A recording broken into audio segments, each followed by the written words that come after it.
called my name, said you knew me long before I was born.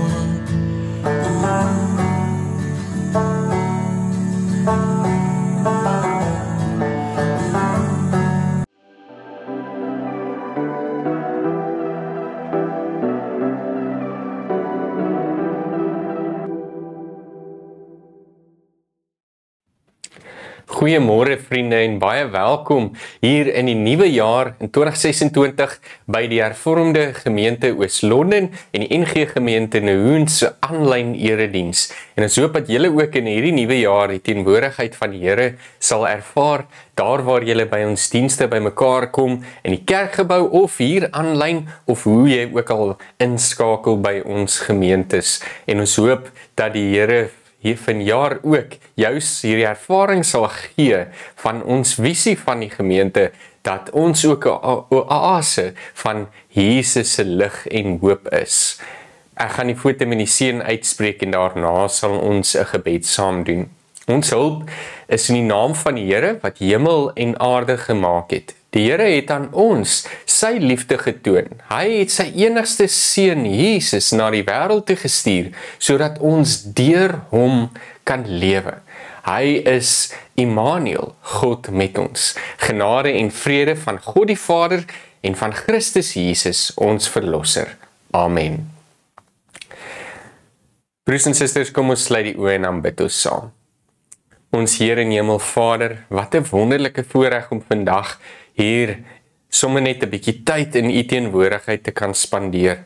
En ons Here is vandag hier dat U ons ook sal lei, dat U vir ons sal wys wat die pad is wat ons hierdie jaar kan volg om ook nader aan U te kom.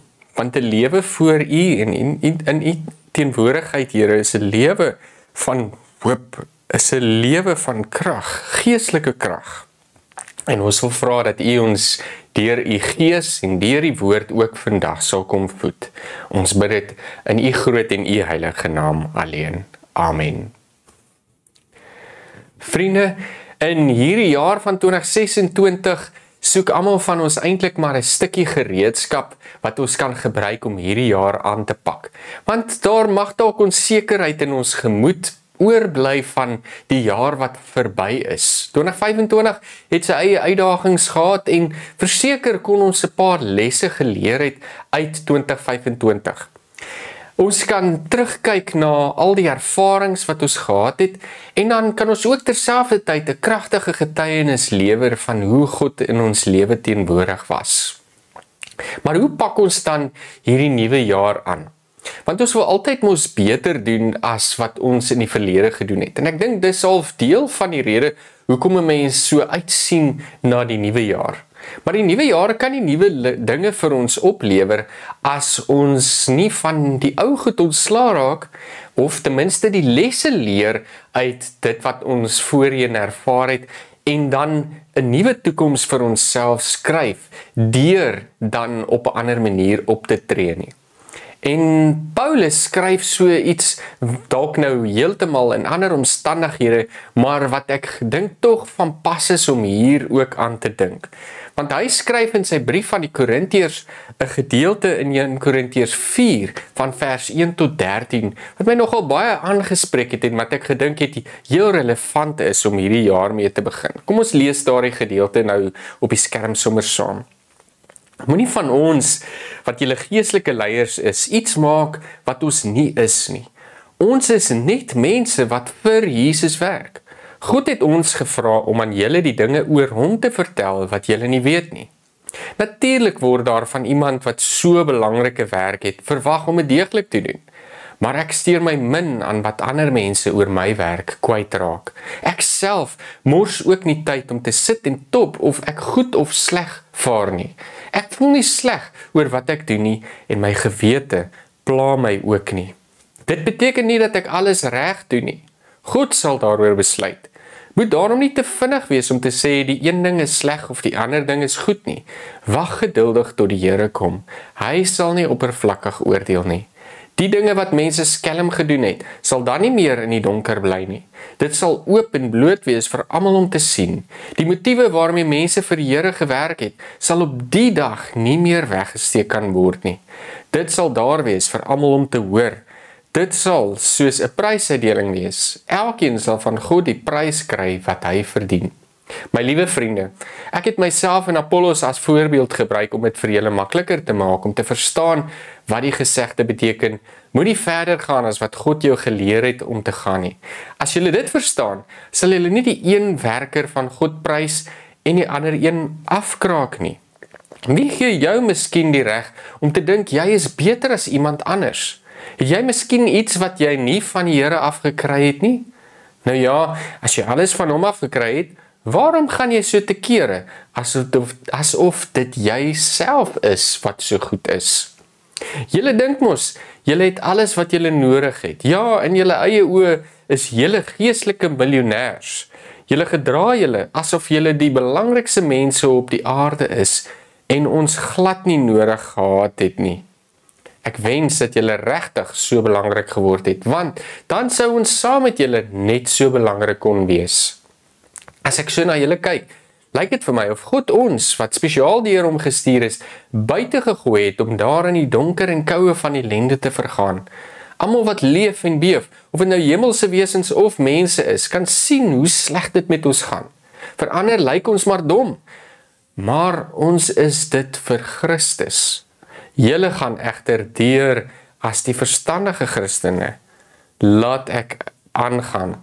Ons is maar pateties, maar julle is natuurlik die teenoorgestelde. Mense behandel julle ordentlik en met respek, maar vir ons behandel hulle asof ons iewers uitgekruip het. Kyk na ons. Ons het nie altyd genoeg om te eet of te drink nie. Ons klere is oud en stikkend. Mense behandel ons of ons 'n aansteeklike siekte het. Ons swerf rond sonder 'n dak oor ons kop en kyk net na ons hande. Hulle is hard en skurf soos ons werk om aan die lewe te bly. As mense op ons vloek, sê ons mooi dinge vir hulle terug. As hulle ons wegjaag of die polisie op ons sit, verdra ons dit maar geduldig. Ons bly gaaf al sê hulle die lelikste dinge van ons. Ons is die skuim van die samelewing. Mense dink niks van ons nie. So gaan dit tot vandag toe nog. Sjoe, wat 'n aangrypende gedeelte is hierdie nie. En ek dink so van pas vir waar ons staan in begin van hierdie nuwe jaar. Ons het baie planne vir hierdie jaar en ek is seker dat elkeen van ons ook miskien dink dat ons hierdie planne by onsself sal kan bereik. Nou kom ons kry net gou eers 'n bietjie die konteks reg waarin hierdie gedeelte geskryf is, maar ek dink dit help ons tog om te verstaan hoe ons dan vorentoe die gedeelte by onsself ook moet verstaan in die tyd waarin ons leef. Paulus skryf hierdie brief aan die mense in Korinte, nadat daar tweespalt onder hierdie gemeente is oor wie hulle dink nou eintlik die belangrikste van die leiers in Korinte is. En een van hierdie leiers was Apollos gewees, die ander een Paulus gewees. En hierdie twee leiers lyk dit my asof die mense hulle teenoor mekaar wil afspeel aan die een kant, maar party mense het inderdaad gesê, o, ek is vir Apollos, en ander mense het gesê, o nee, ek is vir Paulus. En Paulus skryf vir hulle om vir hulle te wys daarop dat hulle misplaas is in hulle opinie oor wie nou van hierdie twee dienaars van die Here die belangrikste is. En hy sê, as dit gaan daaroor om die belangrikste te wees, as ons nou na die groter boodskap van 1 Korintiërs kyk, dan sê hy vir hulle, dan sal hy eerder die minste wil wees. Want dit is wie Jesus Christus was. Jesus Christus was 'n dienende leier gewees. Hy het nie gekom om deur mense gedien te word nie. Dis wat Johannes sê, Jesus ook sê in die, of eintlik dink dit is in Matteus Evangelie waar dit staan, dat Jesus ook self sê, dat hy nie gekom het om deur mense gedien te word nie, maar juis om mense te dien, self 'n dienaar te word. En Paulus plaas hom reg waar Jesus was. En hy herinner hierdie gemeenskap daaraan dat nie een 'n belangriker plek het aan die ander nie. En miskien is dit van die momente wat ons dan hier uit kan vat, want hy gaan deur sy argument in 1 Korintiërs 4 op 'n baie sistematiese manier. En hy begin hier met die gedagte dat ons diensbare leiers moet wees.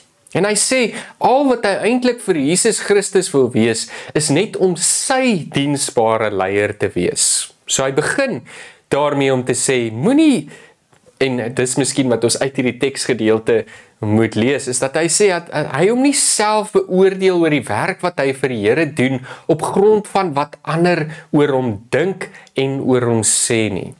Hy laat dit aan God self oor om te besluit of sy werk goed is al dan nie.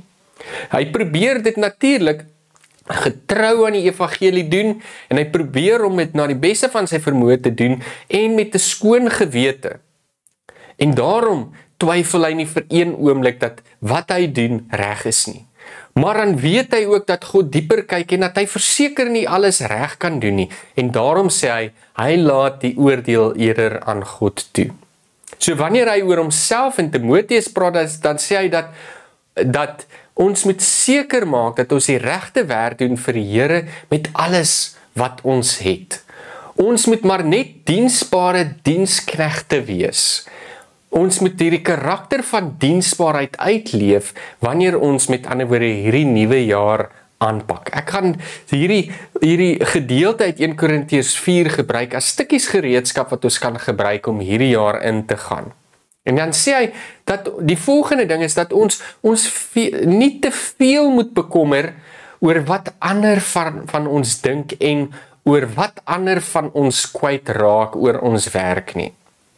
Nou ja, ek dink dit is belangrik om jouself te evalueer en betroubare mense rondom jou te hê om kritiek te lewer, maar hoor nou net wat hy sê. Want ek dink nie sy bedoeling is om te sê dat hoorie, let haters be haters, dis wat ons nou hoor op sosiale media en basta met die res nie. Ek dink sy bedoeling is nie om dit te sê nie, maar eerder om te sê dat ons moet steur aan elke liewe ding wat mense kwyt raak oor die werk wat ons doen nie. Natuurlik moet ons luister as mense vir ons kritiek en kommentaar gee, maar dan moet ons ook beoordeel of is dit opbouend en gaan dit my help om te vorder, né? Dis daai opbouende kritiek wat ons so nodig het om ook te kan groei, né?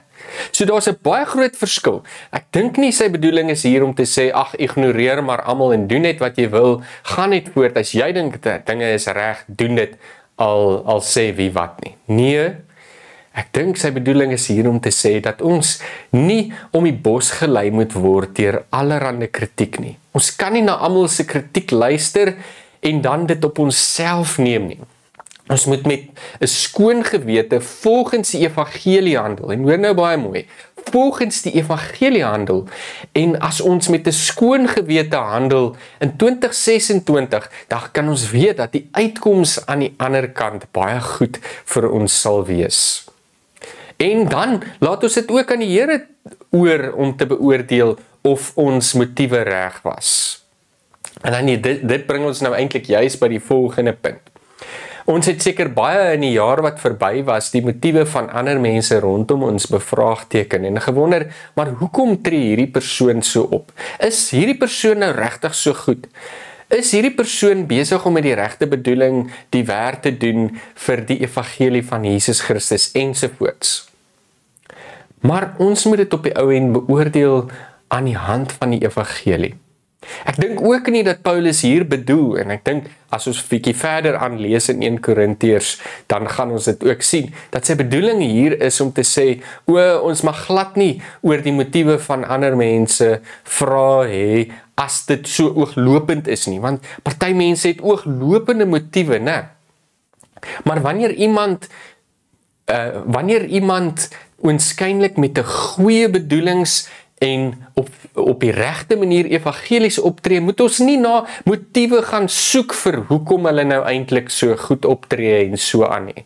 Met ander woorde, ons moet nou nie vir kritiek gaan soek om te gee oor iemand, net omdat ons nie iets fout in wat hulle doen kan kry nie. Ons doen dit mos maar partykeer, né? Ons trek partykeer mense se bedoelings in twyfel, selfs al kan ons nie eintlik regtig fout met hulle vind nie. Dis baie maklik om dit te doen, want dit plaas die aandag weg van onsself af, nee. Want dan is die aandag weer op daardie persoon en wat hulle doen, en ons kyk nooit na hoe handel ons en hoe kan ons verbeter nie. Partykeer is dit nie so maklik om te glo dat iemand regtig vir ons omgee en met goeie motiewe na ons hand uit te reik nie, want ons sien dit nie so baie in die wêreld nie, en dan is ons onmiddellik verdag. En as iemand goeie rede vir jou gee om so te dink, then by all means, dan moet 'n mens daai persoon aanspreek en verantwoordbaar hou. Ja, ek stem daarmee saam. Maar ek dink nie dis wat Paulus hier sê nie. Ek dink dat hy ook by ons vir ons hierdie ding wil tuislaat dat, hoorie, dink net, moenie die heeltyd mense se motiewe bevraagteken, selfs wanneer hulle evangelies reg op sou tree nie. Moenie gaan fout soek by ander mense nie, want daardie oordeel kom nie jou toe nie. Ons sal nooit presies weet wat mense se suiwer bedoelings is nie, maar laat daardie oordeel eerder aan God toe, want hy kyk nie oppervlakkig na mense nie. En dis die probleem, want ons sien partykeer maar net die oppervlak en dan dink ons, nee, hierdie ou kan seker nie for real wees en so aan nie, nee. Of hierdie vrou wat so na my uitreik, sy kan nie for real wees nie, nee. Maar dis nie ons plek om dit te bevraagteken nie, tensy iemand vir ons regtig goeie rede gee. Hulle begin om teen die evangelie op te tree en dis meer. Ons moenie maar net foutsoekerig met ander woorde gaan wees in die nuwe jaar nie, nee. Ons moet probeer om nie die heeltyd mense se motiewe te bevraagteken nie. Natuurlik, ek dink nou nie, jy moet regtig 'n sakker wees vir almal se flousery en so aan nie, nee. Hulle sê, as iets te goed klink om waar te wees, is dit waarskynlik nie. Maar ek praat nou hier van 'n konteks waar die evangelie aan mense bedien word. En onthou, dis die konteks waarbinne Paulus vir ons die evangelie skryf, nee. En dan die volgende, is dat Paulus hier sê, ons neem nie aksepsie van wat mense dink nie. Met ander woorde, dis wat ons vroeër gesê het. Ons gaan nie die heeltyd ons derms uitreig oor wat ander mense van ons sê nie. As hulle nie dink goed is goed genoeg nie, en jy weet, jy het na die beste van jou vermoë gehandel, en dat jy dit met 'n skoon gewete kan sê voor die Here, en dat jy werklik probeer het om evangelies te handel. Luister na die kommentaar en gaan weeg dit op, maar dan gaan jy nie jou derms uitreig nie. As jy om vergifnis moet vra om vergifnis en beweeg eenvoudig aan. Ons dink ook dan nie, ons is beter as ander mense nie. Hierdie is ongelooflik belangrik. Ons dink mos partykeer dat as ons bepaalde gawes gekry het, dat ons 'n bietjie beter en 'n bietjie belangriker as iemand anderste is, nee. Ek hoor dit so baie, nee. Ek hoor mense praat van 'n next level van geloof, 'n next level gelowige te wees en dis meer. En weet jy wat? As jy nie in nederigheid handel nie, dan het jy klaar die pot ver misgesit. Ek herinner myself aan Jakobus en sy broer Johannes wat na Jesus toe gegaan het en gestry het om en gewonder het, nou maar wie gaan die ereplek langs hom inneem? En dan sê hy vir hulle eenvoudig, weet jy wat? Die een wat dit reg kry om die minste te wees, hy of sy is die belangrikste in die koninkryk van God. Hoor julle? So, die oomblik as ek begin dink, ek is 'n next level Christen, en ek staan af met my neus in die lug voor ander, omdat ek dink, ek het so 'n bietjie verder gevorder as almal anderste, dan het ek eintlik al klaar die pot ver misgesit, nee. So in 2026, kom ons probeer dan om nederig te wees en nie te dink dat ons beter is as ander nie. Moenie jouself dan ook beter hou as ander nie. Moenie maak asof jy al die kennis het nie. Kom ons probeer in hierdie jaar om eerder saam te soek na die kennis van die waarheid van Jesus Christus, deur ons noukeurige bestudering van die woord van God. En die volgende ding wat Paulus dan sê, is dat ons moet getrou wees. Kom ons probeer om in hierdie jaar in 2026 ook getrou te wees aan die ware evangelie van Jesus Christus. Dit is 'n evangelie van die kruis. Dit is 'n evangelie van lyding. En hy koppel nogal getrouheid aan die lyding wat ons verduur ter wille van Jesus Christus. As hy homself vergelyk met die ander dienaars in hierdie gemeente van Korinthe, dan sê hy, weet jy wat, Apollos was volgens julle hierdie belangrike leier, 'n next level Christen. Hy en julle het julle self hoog geag en belangrik, omdat julle dink, ons het nou al die geestelike gawes gekry en ons is op 'n ander vlak van geloof as die res van die mense, omdat ons vir Apollos volg onder andere en ons self laat besny het en al hierdie goeters en ook al die ou Joodse wette nagekom het ensovoorts, ensovoorts, ensovoorts. Maar dan sê Paulus vir hulle, nee, ware tekens van 'n gelowige is eintlik wanneer ons die lyding van Jesus Christus op onsself neem. En daarom sê hy, weet jy, kyk net na ons, kyk na my en Timoteus, kyk na wat ons deurgegaan het. Ons moet hard werk om aan die lewe te bly. Ons moet hard werk om te gaan waar ons gaan om die evangelie te gaan verkondig. En ons moet onthou dat Paulus en Timoteus nou juis eintlik tentmakers was, fisies tentmakers was, wat met ander woorde 'n ambag moes beoefen het om geld te kry sodat hulle die evangelie kon gaan verkondig reg oor die antieke bewoonde wêreld. En hy sê, maar al hierdie lyding, boonbehalwe nou die feit dat hulle moes gewerk het, was hulle ook swaar gestraf gewees, was hulle gegeesel gewees terwille van die feit dat hulle die evangelie van Jesus Christus verkondig het. Was hulle sleg gesê, was hulle sleg behandel. En te midde van dit alles sê hy, hulle doen dit graag, want dit is vir Christus. Partykeer wil ons mos eintlik net goeie goed doen, omdat ons dink dat daar vir ons 'n beloning is daarin, nê. Ons hoor dit nogal baie in vandag se kerkomgewing, dat party gelowiges sê, ons moet net mooi lewentjies lewe, en ons moet net al ons tiendes gee, en ons beste doen om 'n besonderse mooi lewe te lewe, en dan sal die Here ons uitbundiglik seën. En ja, ons moet 'n goeie lewe lewe, maar ons doen dit nie oor 'n beloning nie. Ek wens so ons kan dit besef. Ons doen dit nie oor 'n beloning wat ons daar uit kan kry nie. Ons doen dit omdat ons in 'n verhouding met Jesus Christus lewe. En omdat ons lief is vir Jesus, daarom doen ons goeie goed. En net om daai rede, as ons dan beloon word, is dit 'n resultaat van die verhouding wat ons met God het, wat ons met Jesus Christus het, wat ons met die drie-enige God, Vader, Seun en Heilige Gees het. Dit is as gevolg van dit dat ons 'n geseënde lewe het, omdat ons in die teenwoordigheid van God lewe.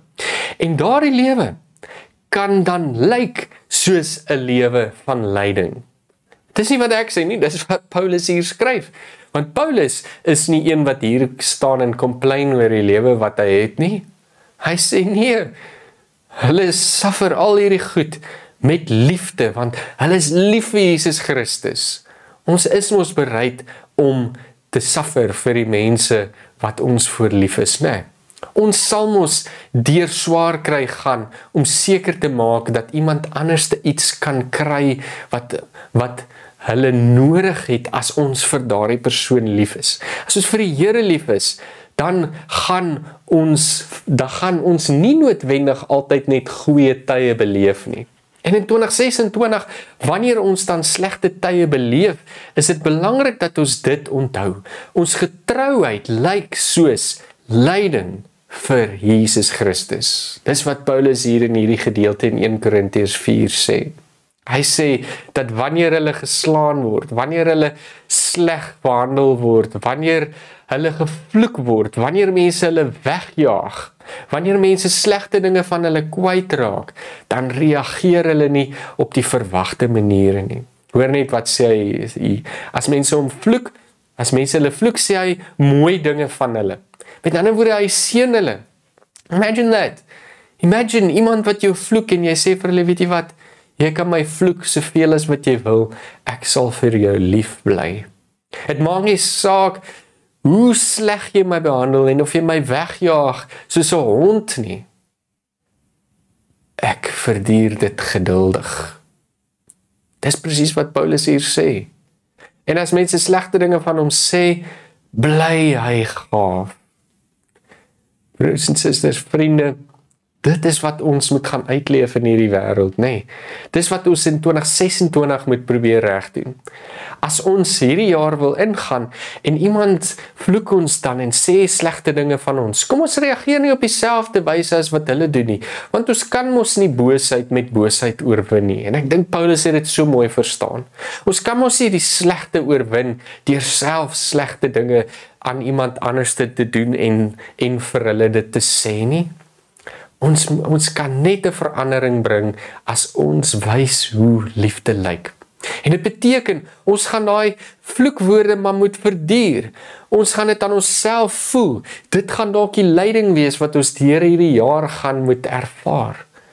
Maar hoor wat sê Paulus, hy doen dit ter wille van Jesus Christus. Dis vir Jesus Christus, so dit maak nie vir hom saak nie. En dan die laaste ding van alles, broers en susters, is ons identiteit. Ons moet werk hierdie jaar daaraan om ons identiteit in Jesus Christus te vind en nie in die oë van mense nie. Paulus sê in die laaste vers, al is ons in die oë van almal dan skuim en niks werd nie, gee ons nie op om goeie dinge te doen nie. Want ons doen nie hierdie goeie dinge vir daardie mense nie, ons wel vir hulle ja, omdat ons ook vir hulle lief is, maar ons doen dit veral omdat ons vir Jesus Christus lief is en hy vir ons goeie goed gedoen het, ten spyte van die feit dat die mensdom hom aan 'n kruis laat hang het. Omdat hy vir ons lief is en omdat hy vir ons goed is, gaan wees ons dan ook goed vir ander mense. Ons vind nie ons identiteit in wat ander mense van ons sê nie. Hulle kan maar dink ons is 'n skuim van die wêreld, liberaal of wat ook al mense ons wil noem, omdat ons in die vryheid van Jesus Christus glo. En hulle kan ons maar etiketeer soveel as wat hulle wil. Maar as ons identiteit in Jesus Christus vind, dan is daardie maar soos water op 'n eense rug. Dit rol net van ons rug af, want ons weet waar ons identiteit lê. Ons weet dat as ons vir Jesus Christus gaan naleef in hierdie wêreld en sy lyding ook op ons neem en ons eie kruis ook dra in die naam van Jesus Christus, dan sal dinge vir ons uitwerk. En dit maak nie saak wat die omstandighede dan is nie. Dit is vir my so wonderlik van Paulus, nê. Kyk net die omstandighede waarin hy sê hy is, en tog vind hy nog sy vreugde in die Here. Hy verbly homself in die Here, soos hy in Filippense 4 vers 4 vir die gemeente in Filippi sê om te doen. Hy verbly homself in die Here en daarom maak geen omstandighede hom negatief nie. In hierdie jaar gaan ons nie ons identiteit vind in wat ander mense van ons dink en sê en hoe hulle ons etiketeer nie, maar ons onthou wat Jesus Christus van ons sê. Sy woorde is aan ons, julle is my geliefdes. Ek noem julle my broers en my susters en my familie, my vriende. Dis wat Jesus vir die mense gesê het, nee. Hy maak ons deel van die koninkryk van God. Hy maak dat ons onsself kinders van God kan noem. En oor dit waar is, broers en susters, weet ons presies waar ons identiteit is. En wanneer ons in moeilike omstandighede is, en wanneer ons moet besluite neem, kom ons onthou daai identiteit. Kom ons sê vir onsself, dat, hoorie, ek is 'n gelowige, en 'n gelowige gaan nie handel soos wat ek nou dink om te handel nie.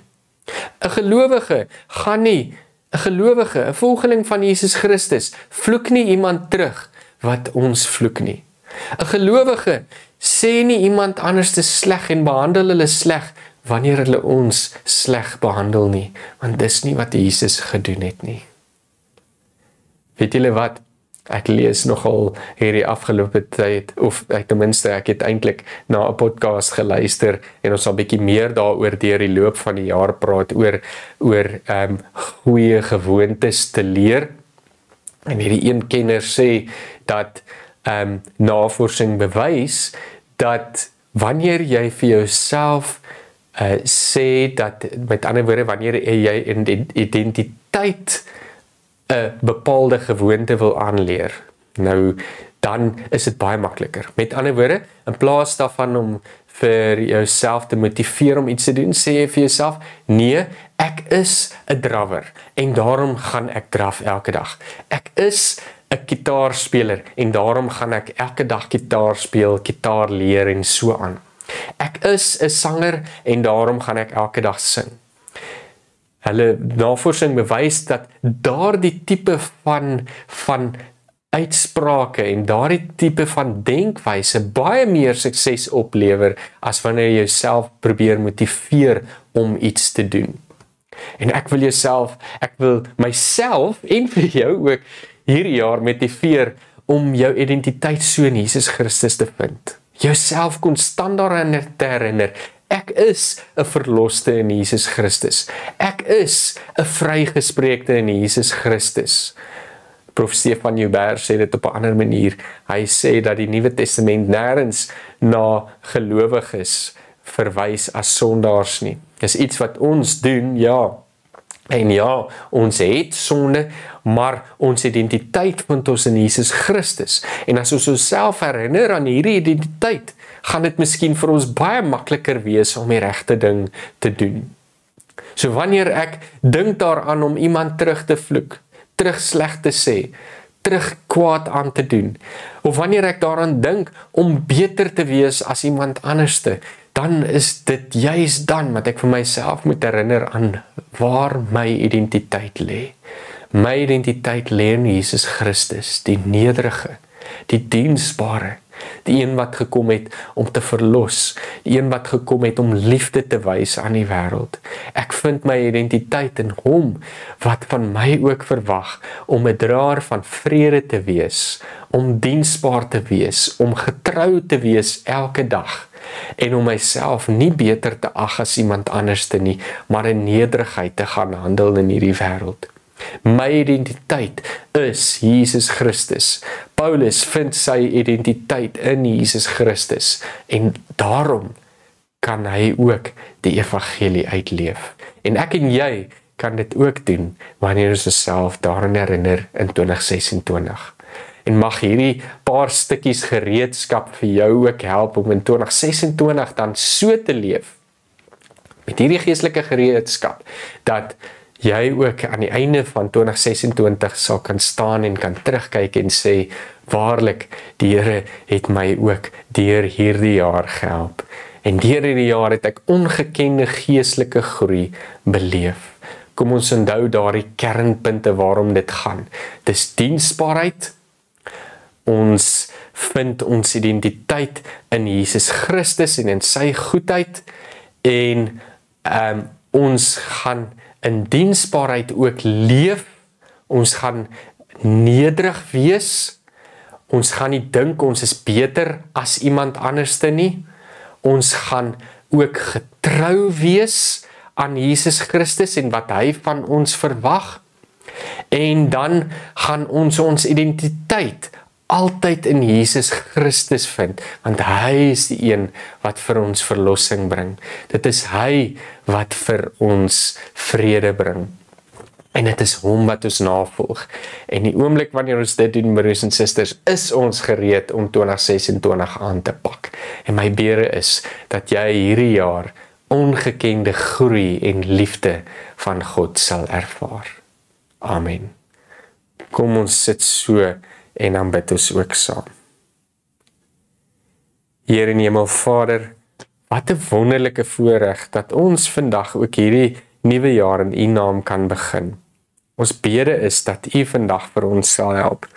Dat U vandag ook in ons gemoedere sal kom praat. Dat U ons sal herinner aan ons identiteit in Jesus Christus. En wil U gee dat ons nie hierdie jaar so baie bekommerd sal wees oor alles wat almal van ons dink nie, maar dat ons werklik sal opweeg of ons besig is om die evangelie uit te leef, die evangelie van Jesus Christus, of ons ook bereid is om te ly ter wille van Jesus Christus. En wil U gee dat ons dan in hierdie jaar die kragtigste getuienis sal lewer dat U ook in ons lewe teenwoordig is. Ons bid vir elkeen vir hierdie jaar en ons bid U seën oor elkeen. Ons bid dat U in elkeen se behoeftes sal voorsien. Ons bid dat hierdie jaar 'n jaar van goeie gesondheid en vrede en liefde sal wees, Heer, en dat elkeen U genadige hand oor hulle sal voel en sal ervaar. Amen.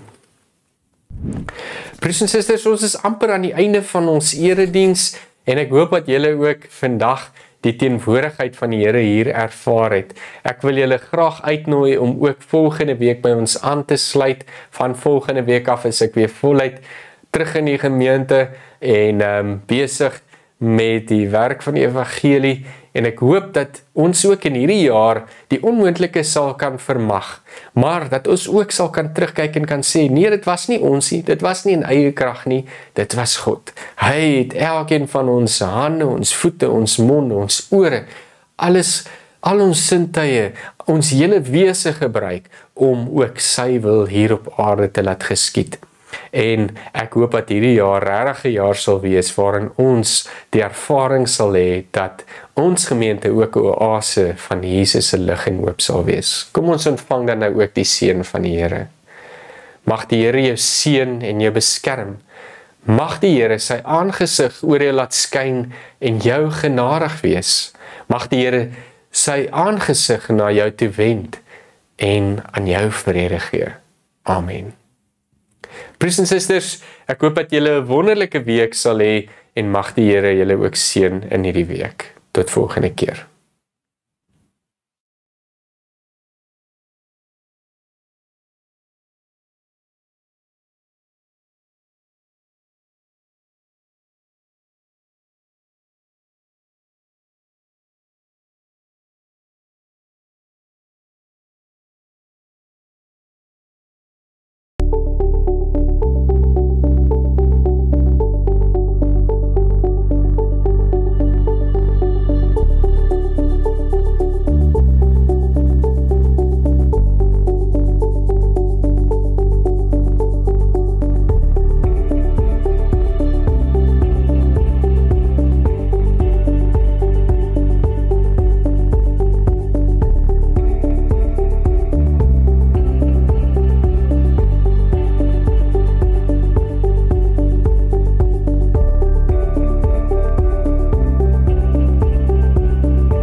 touched my lips and made me whole. Exchanged my heart of stone for one of flesh and blood.